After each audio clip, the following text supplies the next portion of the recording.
Wakala wa usajili wa biashara na leseni BRELA imerekodi mafanikio makubwa katika siku 100 za kwanza za utawala wa Rais Daktari Samia Suluhu Hassan kwa kusajili kampuni 5,045 nchini kote. Afisa mtendaji mkuu wa BRELA Bwana Godfrey Nyaisa amebainisha maendeleo hayo jijini Dodoma wakati wa semina ya kuwajengea uwezo madiwani wa halmashauri ya jiji la Dodoma.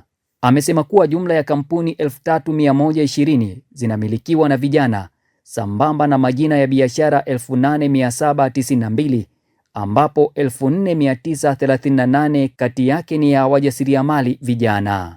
Kikao hicho cha siku moja kililenga kuwapa madiwani uelewa wa kina wa michakato ya urasimishaji biashara ili kuwawezesha kuwasaidia vema wafanyabiashara katika kata zao. Bwana Nyaisa ameorodhesha takwimu za mafanikio kwa vijana ambapo ni pamoja na kuwa na alama za biashara 1,018 wanazozimiliki, leseni za viwanda 149 ambapo nusu yake zimeenda kwa wawekezaji vijana. Ameeleza kuwa 50% zimepelekwa leseni za biashara kwa vijana ambazo ni sawa na 5,430, huku mafanikio haya yanaonyesha wazi mchango mkubwa wa vijana katika ukuaji wa viwanda na biashara nchini. Amesema kuwa huduma za BRELA sasa zinapatikana kikamilifu mtandaoni kupitia simu janja, hatua ambayo imerahisisha usajili na kuongeza ufikiaji hususan kwa vijana. Akirejea hotuba ya Rais Daktari Samia Suluhu Hassan bungeni ya Novemba 2025, Bwana Nyaisa amesema kuwawezesha vijana kiuchumi bado ni kipaumbele cha serikali, ikizingatiwa kuwa takribani 60% ya Watanzania ni vijana.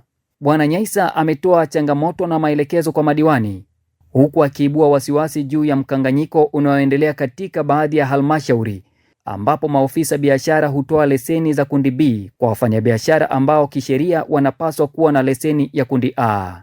Amesema ukaguzi wa BRELA unaendelea kubaini makosa hayo, huku akiwasihi madiwani kutumia ujuzi walioupata kuwalinda wafanyabiashara dhidi ya upotoshaji na mizigo ya kifedha isiyo ya lazima, huku akiahidi kuwa BRELA itaendelea kuimarisha mafunzo kwa viongozi wa serikali za mitaa.